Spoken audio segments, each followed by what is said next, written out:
Look at this smile, buddy. Well, This is just pure joy right now.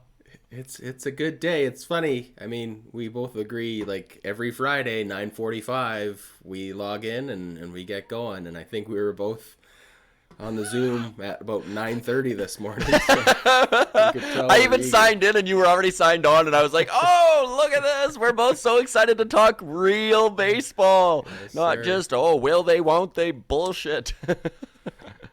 I didn't think it was gonna happen.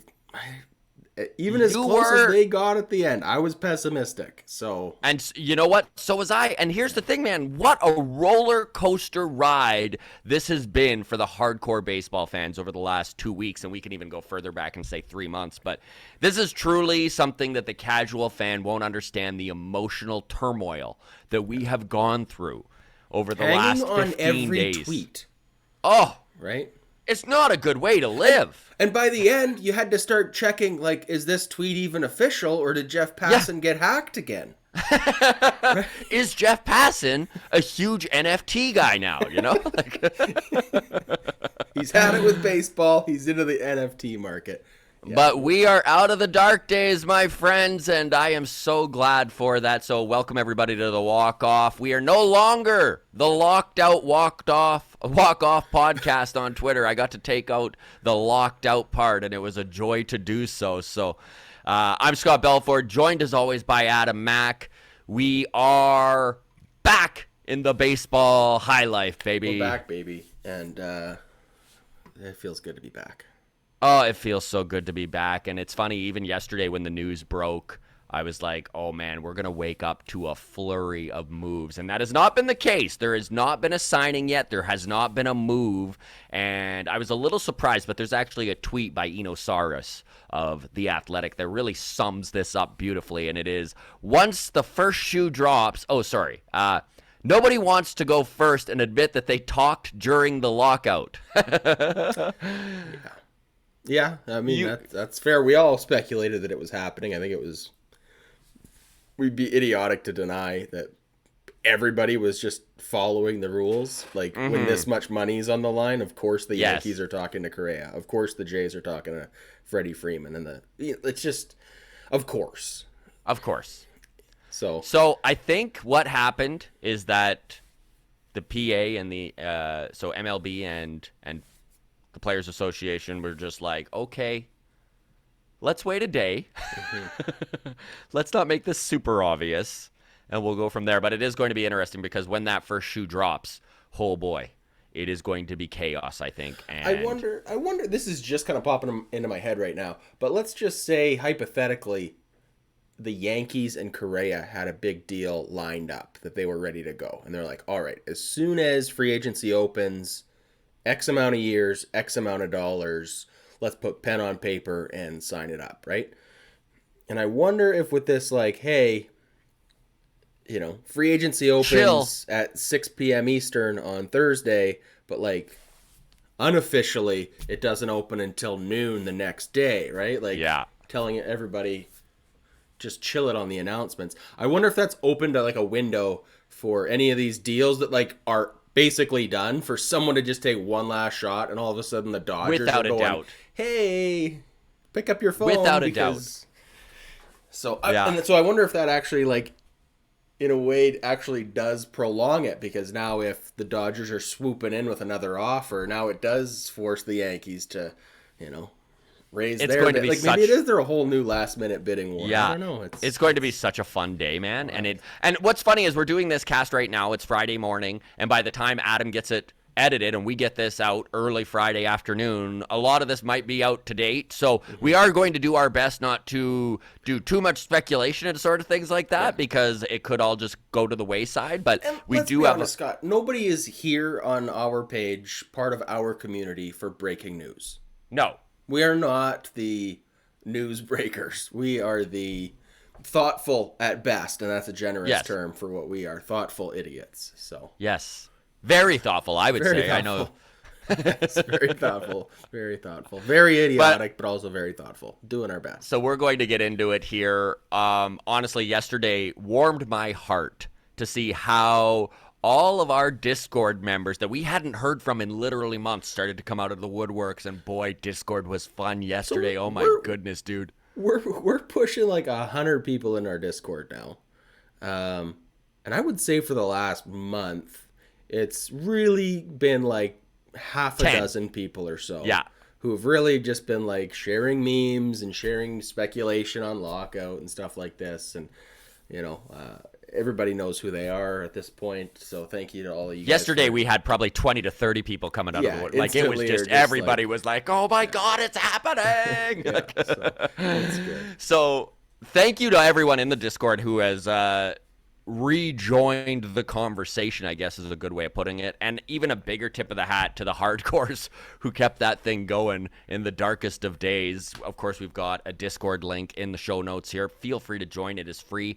And baseball's back, so it's a blast. Get in there, everybody. We've got Patreon going. Our Patreon is going to include, so it's $4 a month, and with that $4 a month, it's a tip of the hat to us for all the hard work we do, but also it gives you access to our monthly movie review. So we did Bull Durham in December. That one is free for everyone. That's on YouTube currently. In January, we did Mr. Baseball, which was a very fun episode. And then for February, we did Major League, which was just a blast and probably our favorite one to do. Yeah. And then coming up for March, it's going to be A League of Their Own, just in time for Women's Month. Yes. Yes, sir. Yeah, as far as the supporting the channel, I know not everybody has $4 to spare.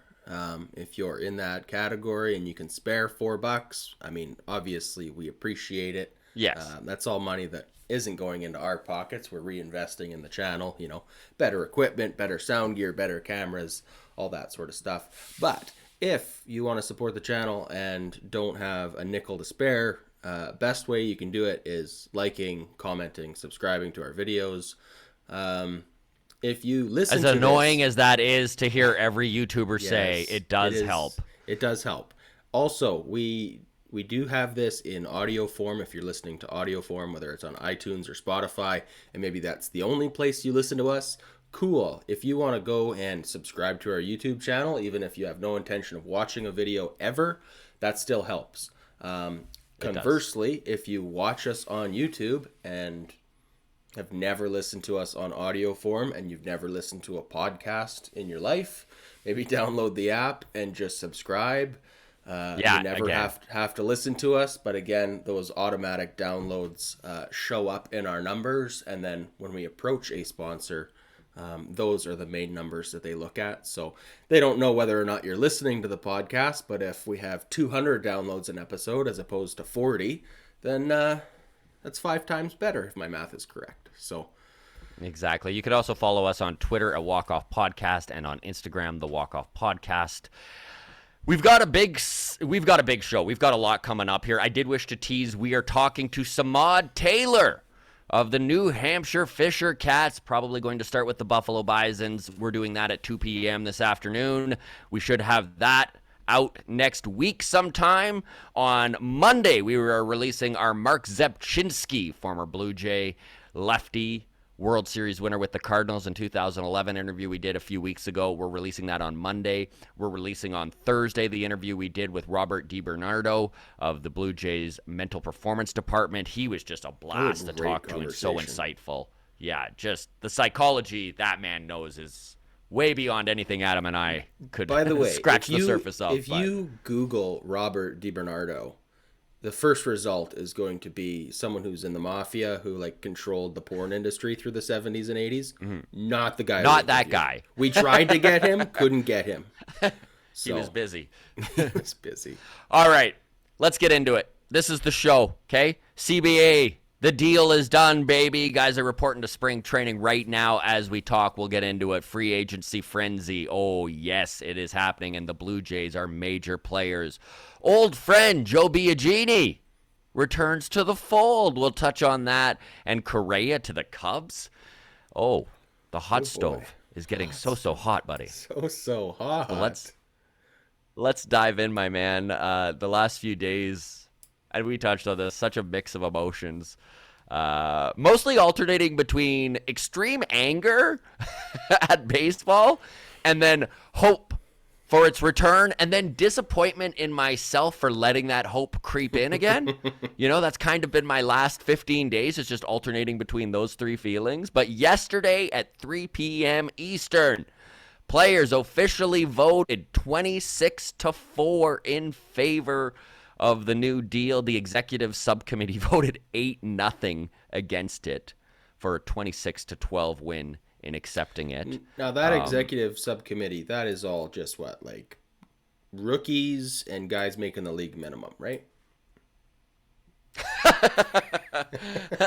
It is the richest of the rich MLB players. Yes, it is the 0.5%. So of course they were like, no, spending should not end there. We should get even more. But thank goodness that there are 1,200 other players that are not filthy rich millionaires pushing billionaire status. So they did decide to bring baseball back to us. The 4 teams that did not want the fans to see baseball, I know that's a terrible way of framing it, but it's exactly how I feel, is the New York teams. So screw the Yankees and the Mets. I was so mad at the Mets yesterday, and I know it wasn't just the Mets, but I was like, if the Mets are going to be the roadblock to me getting baseball again, I'm going to burn that city to the ground. So the New Yorks, and then so really the most hated teams in baseball, the New Yorks and the Astros voted against it, and then the Cardinals jumped on the bandwagon trying to become a villain themselves. But luckily, the other 26 teams, their player rep did a vote amongst all the players in the clubhouse, and everyone else was on board with the deal. I'm just so thrilled that they finally decided to put all these aside. Wednesday was such a disappointing day because they were so close to getting a deal done, and then it fell apart over the international draft, and everyone was just like, what is happening? And things got down to the nitty-gritty, but worked out. So we're going to touch on some of the things that happened. 12-team playoffs. That is one of the big things. So we're not going to get into the nitty-gritty of the CBA. You don't want to talk about you can do that on your own. Pensions and stuff like that? No. Not my favorite thing to do. So again, if you do want the nitty-gritty of the details, the numbers, all that sort of thing, feel free to Google that. But we are going to touch on some of the big things that are going to affect the Jays the most. 12-team playoffs. Adam, you've got the exact breakdown of how this is going to go for 2022. I do. And shout out to newbie to the channel, Danny in China, as he refers to himself. Yes. Who's joined our Discord and has really been really good at helping us with articles and just sifting through all the fluff to find the actual official video links. Oh, he was a busy boy yesterday.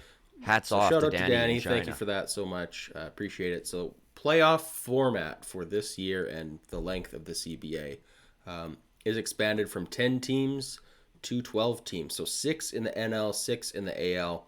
The way it breaks down, obviously, the 3 division winners plus 3 wildcard teams in each league. So the top 2 division winners in each league, the 2 best teams, receive a bye to the division series. And the 4 remaining teams will each play a best of 3 series called the wildcard round. Which personally, and I don't know how you feel about that. Yeah. Sorry, we'll get right back into this, but I did wish to say how much I like the idea of a 3-game series over a 1-game playoff. Yes, I like it too. I never liked the one game play in. It's too much on the line, and plus I didn't to play like 162 games and then have 1 game decided. It just seems silly, but stupid. So 2 division winners in each league receive byes to the next round. Then of the other 4 teams, the 3rd place division winner, regardless of wins and losses relative to wild cards, will be the 3rd seed. And then 4 versus 5 will be the other I like game. it. There is, to be noted, there is no reseeding during the division series. So the number 1 team in the AL will play the winner of the 4-5 series regardless. And the number 2 seed will play the winner of the 3-6 regardless. So if there's an upset between 6 and 3, 6 will just play number 2. They won't reseed and play number 1 in the next round. So something to be mindful of there. Also worth noting is that all 3 games of that series will be played at the higher seeds home ballpark. So there is no switching back and forth. Less travel is good. I think this also... it rewards teams for doing well. It's good. I like it. So I think that does protect one of the concerns the players had, just in terms of, well, if we expand playoffs, teams will be less likely to really go all in if they think they can just roll in at the number 6 seed, right? Like there is a real incentive based on, home ticket sales and stuff like that. Obviously, getting a bye in the first round is a big deal, so it does matter whether you win your division or not. You want to be top 2 in your entire league. There's real value there, so I do think that will continue to encourage competition at the top end of the league. Should we talk other rule changes? There was a tweet. Okay, go ahead. We'll get into that in a second, but there was a tweet from friend of the show, Andrew Stoughton, that just really hit a chord for me, and I think it really does sum up the feeling of Blue Jays fans beautifully. So the tweet goes, expanding the playoff field and reducing in-division games would have been massive, all capital letters, a massive story for Jays fans in pretty much any other year that I can remember. But now it's like, okay, whatever, we're going to be awesome either way. And that's true. Like, it's how I feel, like I would be celebrating this so much had this happened in 2021. But now we're at the point where I truly believe that this is an elite team. And whether it was 10 playoff teams or 12, I think this is a playoff team. Feelings? I think all 3 wild cards come from the AL East this year. Yeah. I don't think there's any reason to think any of the 4 teams, obviously other than the Orioles, but the other 4 big dogs in this division, no reason to believe anybody's taken a real step back, right? We expected the Red Sox were kind of the shock of 2021. I don't see any real regression there. Yankees are going to especially with Chris Sale back and healthy, and I think the Red Sox, if anything, might even be better. So who knows? So it's going to be a tight, tough division. I think what this does do is it does allow a little bit of slow start to not bury a team, which is good. If we do have injury problems, the bullpen is always going to be a question mark. Right, and if we have bullpen problems in May again, and it costs us, and it's just good that. The Jays could still sneak in at 6. We all have high expectations that we're going to just steamroll and win the AL East, and of course that's what we want. But there's still 162 games to be played. There's a chance this team only wins 90 games, man, and that's still a lot of games. Yeah. Right? I don't think the Braves won 80 games last year if you include playoffs, right? That's true. That's true. So another caveat in this CBA, and this is from another friend of the show, Shai Davidi, tweeted out, with Canadian border still closed to unvaccinated visitors, MLB players who haven't taken COVID-19 shots will be placed on restricted list when their teams are in Toronto. Source says... Ben Nicholson-Smith, another friend of the show, is the source. That means no pay and no service time during that series. So these guys not only can't play when they come to Toronto, but they're also not getting paid. This was a significant discussion point as players considered CBA yesterday. We're told a few teams took serious issue with the matter, but ultimately relented. The Canadian vaccination rules aren't a problem for the current Blue Jays. All are vaccinated, but it's been a consideration in their player moves all of the offseason, which means that when Ross and Mark are out there combing those free agent markets, they've got to get vaccinated players. I don't think it's going to be any sort of issue. This is the biggest home field advantage since Colorado installed the humidor. I think honestly, this is a non-issue for Blue Jays. I think it's pretty easy at this point. Like now that we have our team constructed, and we're only talking Yeah. about one, maybe two more moves, right? Does it affect which pitcher you pursue? I guess there's potential for that. But again, the likelihood, I mean, is that 80% plus of the MLB players are all vaccinated anyways. So really unlikely that the guy we're after is somebody we're going to have to reconsider anyways. But I mean, there's a chance that we play the Red Sox in the playoffs, and if we're hosting the series, all of a sudden, I don't want to throw names out there because it's all speculation anyways, but all of a sudden this pitcher or that outfielder not able to play in the playoffs against the Blue Jays. I wonder how they spin that too. I wonder if the team just is like upper body injury. Upper All of body a sudden, injury. Yeah. Yeah, I mean, it will be no, interesting to and see you're how right. they spin it. But This is I think one this thing affects the I Blue hadn't. Jays 0% and is only possibly home field advantage. An advantage. Yeah, and I hadn't really thought of that, but yeah, you're right. If there's some significant players on other teams that all of a sudden can't play in Toronto, of course, that is a win for the Blue Jays. Yeah. Whether you and I don't care how you feel about vaccinated, unvaccinated. It's just the truth, you We're know. just talking If sports there's a here. star This on is another just an team, advantage. yeah, it's just an advantage.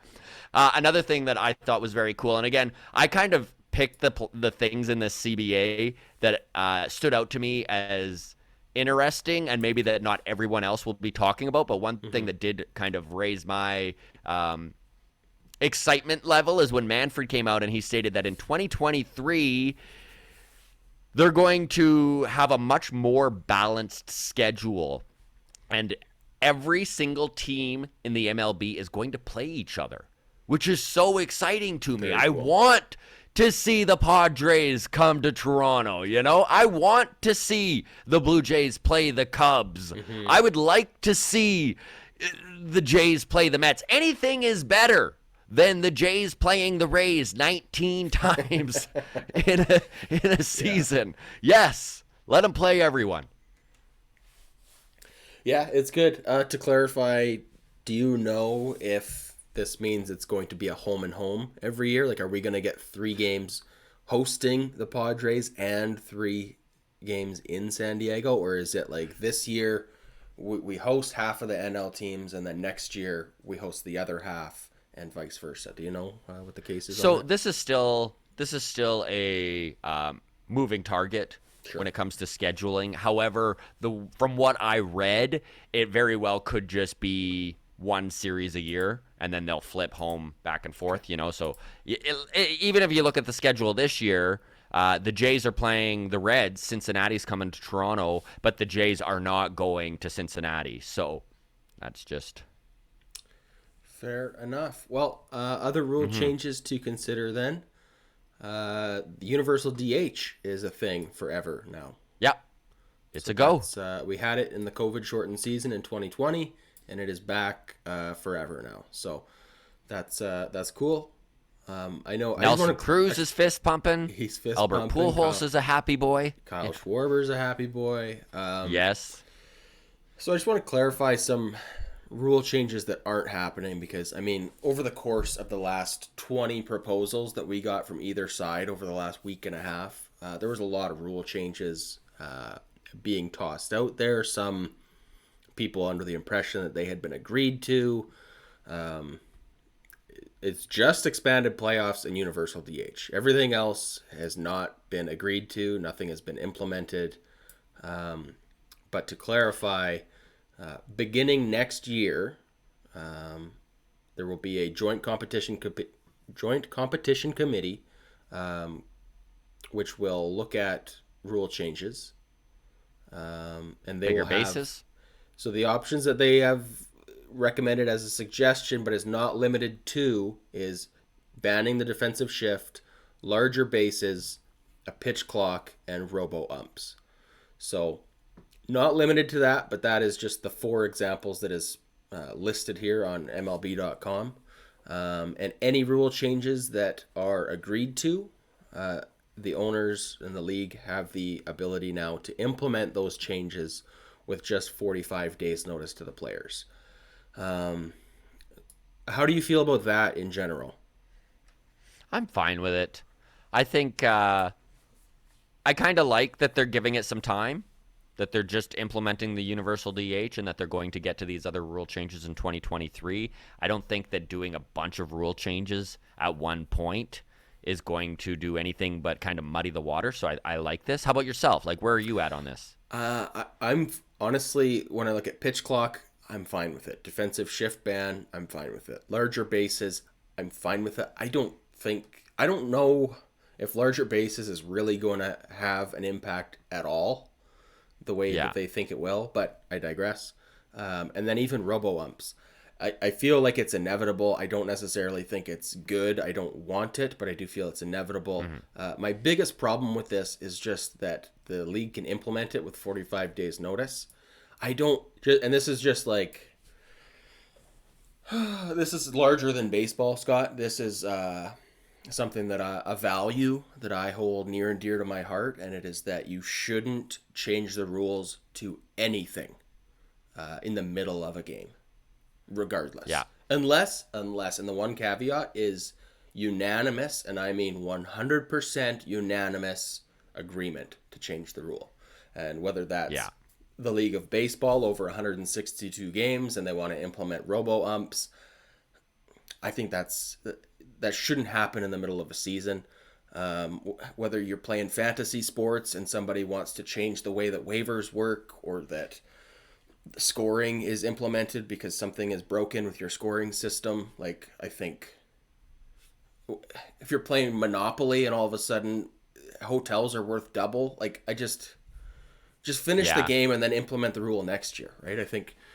I feel the same way, and I think we kind of felt that way about the sticky stuff crackdown that they had mid-season last year, and I think a lot of fans felt that way, right? Where it was just like, why are you doing this in the middle of June, in the middle of the season? It's not fair to the players, and it's also not fair to the teams. And I'm not saying the owners, I mean the teams, and that goes for management, and that goes for the fan bases. I think at the start of the year, as a fan, you hope that your management is trying to win and that they're doing the best they can with the rules laid out ahead of them, and they're looking at the rules and they're saying, okay, how can we best compete under this set of rules? And then to change those rules mid-season, I think is kind of fucky. It is. I don't like it. I mean, like, just looking at the sticky stuff last year, right? Like, if you had a guy that you were confident in and you're like, yeah. You're so articulate, by the way. You like the word fucky? Is that where you're... I love it, yeah. I mean, you sign a guy like Chatwood to be your bullpen arm, and you think, okay, we got our bullpen figured out. And then all of a sudden, MLB's like, no, I can't do sticky stuff, and I'm going to throw him under the bus here, but, like, it sure seemed related that as soon as sticky stuff was banned, all of a sudden he couldn't find the strike zone. Timeline lines up, yep. So... the rest of the season. I mean, does it affect everybody? Yes, but also not the same way, right? Like, maybe different decisions personnel-wise would have been made if we knew that you couldn't have sticky stuff. It's just, I don't like it in general. No, I agree 100% with you. Mid anything is bad. Again, unless everybody, and it has to be 30 owners agree and 1,200 players agree. If one guy is like, I don't like robo-umps, whether he's the last guy on the roster or the owner of the Yankees, I think you have to kibosh it.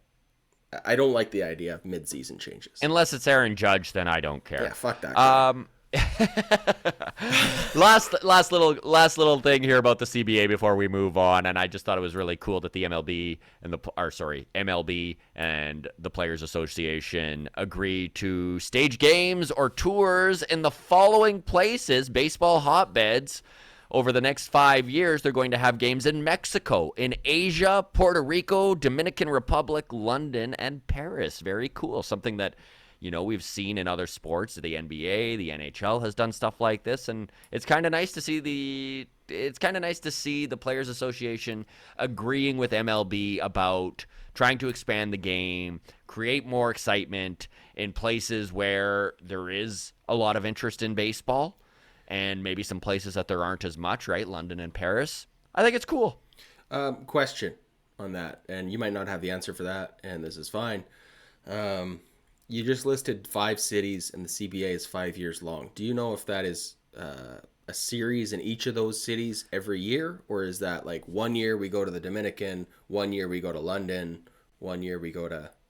Do you know what the case is? Zero idea, my man. Okay. No The worries. way it That's was something to worded figure out. was the following places over the next 5 years. Sure. So who knows how they're going They to probably don't plan even know that out. yet, to be honest. So, Yeah.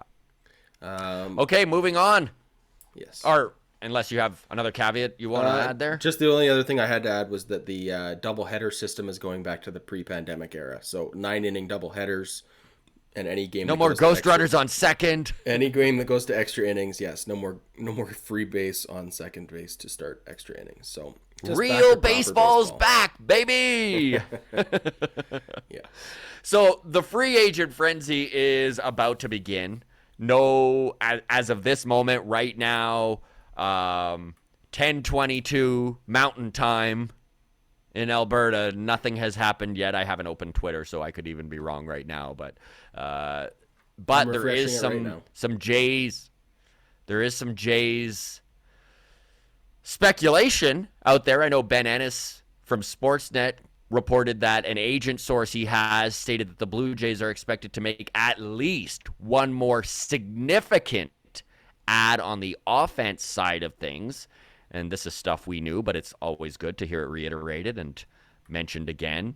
Yes. A few other sources have come out and said that if, and obviously it's a big if, okay, this is from John Morosi, Baseball Insider, but if the Guardians are going to, and they are in a rebuild mode, it seems like. I know there's even been talk of them moving Shane Bieber. However, they also could still be, especially with expanded playoffs, on that wild card bubble. So we'll need to see what the Cleveland front office feels. But if they are going to start this rebuild and J-Ram is available, it is stated that the Blue Jays are probably the number one contender to land him. One of the favorites anyways, which, I mean, every single baseball fan is going to be thrilled to hear that. That is cheering for Toronto, obviously. Today's going to be amazing, man. I'm so excited. Yeah, there's gotta be something. There's gotta be some signing today.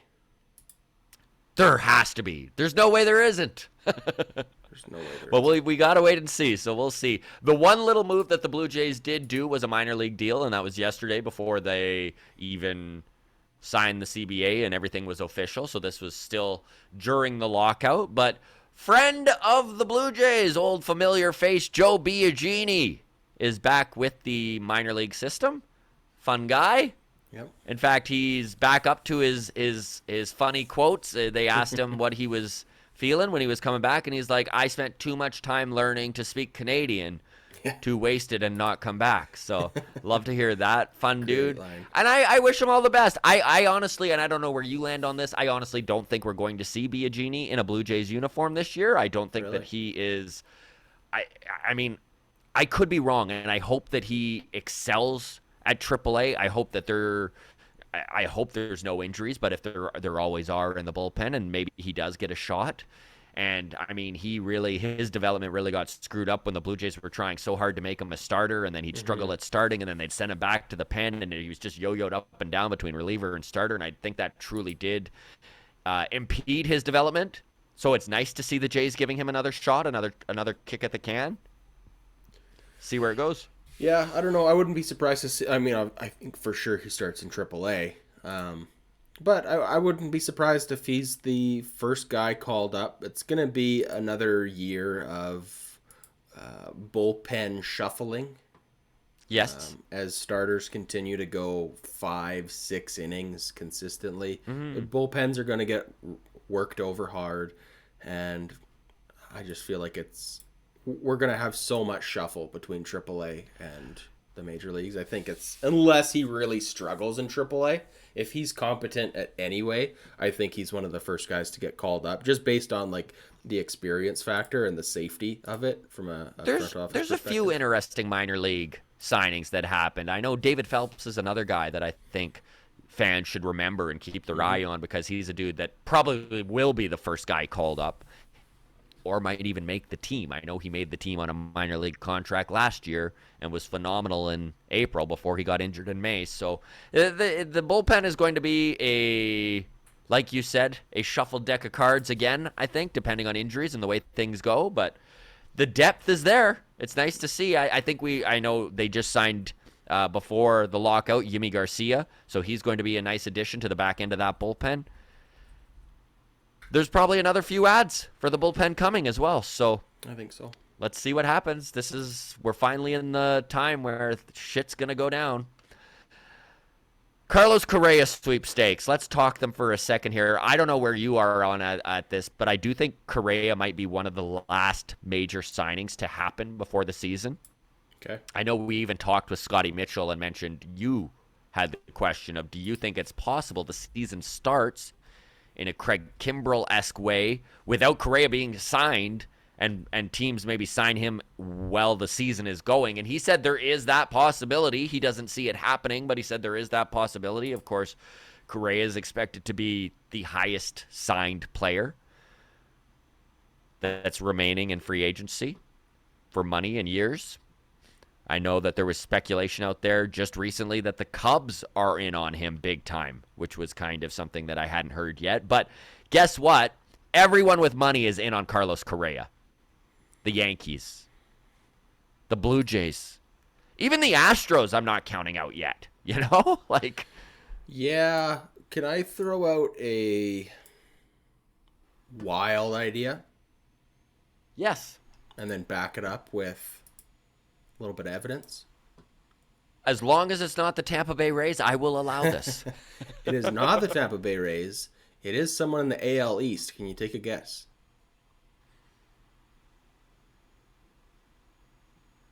The Yankees. No, not the Yankees. The Red Sox. Baltimore Orioles. Whoa. I know. Hot take, right? Hear me Very out. hot take. Baltimore Orioles currently the second lowest payroll in the MLB. They could afford to add Carlos Correa at $35 million a year, annual average salary. Guess how many spots they would move up in MLB payroll? 4. They would leapfrog the Pittsburgh Pirates and no one else. Isn't that insanity? Wow, that is absolutely crazy. They could have 35. Their payroll right now is 29 million, so they'd more than double it. They would pass the Pittsburgh Pirates at 34 million, but not quite catch the Miami Marlins at 55 million. So, I mean, love that hot take, Adam. Love that hot take. Here's one more piece of evidence. The GM of the Baltimore Orioles is Michael Elias. He became the GM in 2019. Do you know where he was before that? That's right. Houston. You're all guessing at home. He was GM of Houston. He drafted Carlos Correa. So when he took over the Houston Astros in 2012 as GM, they were right in the middle of that 55 win streak. They won 56 games in 2011, 55 in 2012, 51 in 2013. Then all of a sudden, all those draft picks they compiled started paying off. Then they won 70. Then they won 86. They started going to the playoffs. We all know how that turned out. I'm just saying, Baltimore Orioles, maybe they've been stockpiling draft picks and prospects. This strategy and listen, has played out well in Houston. It's the same guy at the ship. What's funny, man? Is that had you just mentioned the Orioles without all of this background information, I would have told you to take a long walk on a short plank. But after hearing this, truly, man, it's making more and more sense, especially when you consider the fact that he is going to get a 10-year contract. For sure. And yes, Baltimore's window of winning is not in the next couple of years, but I mean, Carlos Correa is going to sell some tickets. He's going to put some butts in the seat in a pretty lean time in Orioles history. Yeah. And they have a pile of top prospects in their system currently. They're going to continue to accumulate prospects because they still suck balls. And this might be an actual fit. They've got the money. Holy crap. Let's Kinda add the makes Orioles sense, to the right? list. Add it to the list. I mean, they got the room to spend, especially now that CBT's gone up. They got a lot of room. Oh, they got all the room in the world, don't they? So we'll Okay, see. I We'll see if wanted to that's where touch on Correa one goes. last thing. One last thing before we call this a podcast. Yeah. And I don't know if you saw it, but, well, I do know you saw it because I sent you the picture. But Santiago Espinal. Yes. What a beefy boy he has become. My goodness, I did not even recognize him. He's in a photo with Bo Bichette, Josh Palacio, friend of the show, right? The Gurriel brothers are there. They're at the training complex. He's on the end, and my goodness, I would not doubt that he has gained 20 pounds of muscle. He is. He looks beefy, solid. buddy. He was not. Yes, He was one of the slimmer, smaller guys on the team last year. he was. Like And he is to steal a tweet from Connor. He's a friend of the show, obviously. He watches all the live streams. He interacts with us on Twitter constantly. But Connor called him Swole Iago Espinal, which I loved. Yeah. Now let's. Oh, I hate to even say this. Don't hate me. Okay. Earlier this offseason, back in like December, I think, there was news. I know where you're going with this. I hate to even say this, man. Look, I love Espinal, okay? But earlier in December, it was kind of like, I guess, revealed that, like, hey, since there's no CBA, since we're in a lockout, right? Part of that means there's no testing for PEDs, performance enhancing drugs, right? And we just kind of loosely speculated, like, most guys aren't going to risk it anyways, right? Like, as soon as the lockout's over, testing starts again and whatever, right? But if you're one of these, like, too good for AAA, but not quite good enough for the MLB kind of guys, the 4A prospects, Ooh, is it worth Espinal taking a risk, right? Like, like, of course we're not going to see Vladdy. Of course we're not going to see Bo messing around with performance-enhancing drugs. Obviously, Vladdy needs none, right? To hit, was it 48 home runs last year? But yeah, if you're a guy on the fringe and... Ooh, yeah, I hate saying this because I love Espinal and I don't So want to I'm gonna step in here. I'm gonna slow your roll for a second. Right, please do. I do understand everything you're saying, and obviously, if you look at the history of baseball, this is not something that hasn't happened many times Here's what we before. know. PEDs However, work. they do work. Chris Colabello proves that, right? Like, and he was a 4A guy. All of a sudden in 2015 was a major contributor to that team. But here's the thing, my dude. I really believe that is an incredibly unfair speculation to make on him. Right. Because it's he's a guy who obviously we watched Vladdy lose 40 pounds in the 2021 offseason. And everyone applauded him. Everyone was all excited. But because he wasn't ripped and gained a bunch of muscle, everyone was just like, what a brilliant move. Look at him hustle, right? Now, you see a skinny guy put the same sort of effort in. And, of course, Santiago didn't need to lose weight. If anything, he did need to beef up. There is all this special, and I mean, right? They're all hiring special trainers because they couldn't. Better than ever. The science is better than ever. He was working out with the Gurriel brothers. He was working out with Bo and his training staff. Well, have you seen Bo's dad? Dante's a tank, right? Dante knows how to put on muscle. Absolutely. So despite, obviously, because of baseball's history, that is a logical Look, I'm glad you're walking me back on this. I just... all I know is, here's three things I know. One is that he's that 4A guy, right, on the cusp. Another criteria for being tempted into the world of PEDs, right, is you're not expecting to have a long 10, 15-year career, right? So that fits him. Job security, right? He's probably the least job secure Blue Jay in the organization right now, being the third baseman, and everybody said that's the one hole we need to fix, third base, right? And then on top of that, you got this like Marvel movie transformation, right? And again, kudos and hat tip, and I really, Yes. I cringe even discredit, and I'm not Bringing it up, discrediting it. as you should. Absolutely. I'm just saying it's a little suspicious, and fuck do I ever hope that this is true and that these gains are just all natural, or that whatever he is using is not illegal yet. You know? Yeah. Just some creatine and protein shakes, right? Like just anyways, Well, let's end it tip of with the hat to let's him. end it with let's end it with, instead of the negative connotation, let's end it with a tip of the hat to Yes. Santiago for all his Hat hard right work off. and the beefiness that he has added. Obviously is an incredible feat to do for any person. He's a big boy now. Look, defensively, the best third baseman we had last year, Yes. right? He hit for contact, 300 plus batting average. Yeah, he was a 300 over hitter a pretty last year. decent Yes. sample size. I think he played more than half Absolutely. the games. And I mean, if you could pop in 30 home runs at the third base position from Espinal, holy shit, this Buddy, team. I'll take 20 from him if he can continue to do what he does. So, no, I Appreciate look all the forward hard to work seeing from what Espinal. Espinal does. Exactly. Let's end it on that. Okay, thank you so much, everybody, for tuning in. You might hear from us a few times throughout the day if big news does drop.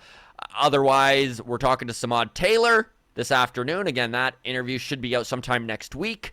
And Long Toss on Sunday is going to be a good one. We've got Anthony Telford, former Montreal Expo, friend of the show, Nate Pearson's pitching coach, off-season pitching coach, joining us. So we'll talk with him. We've got Craig and Joel joining us again. Of course, they are seasoned veterans on the Long Toss. And then we've also got comedian and fantasy expert John Mick joining us as well. So it should be a good Long Toss. That starts at 6 p.m. Eastern. Thanks, everybody, for listening. Really appreciate it. Baseball's back, baby.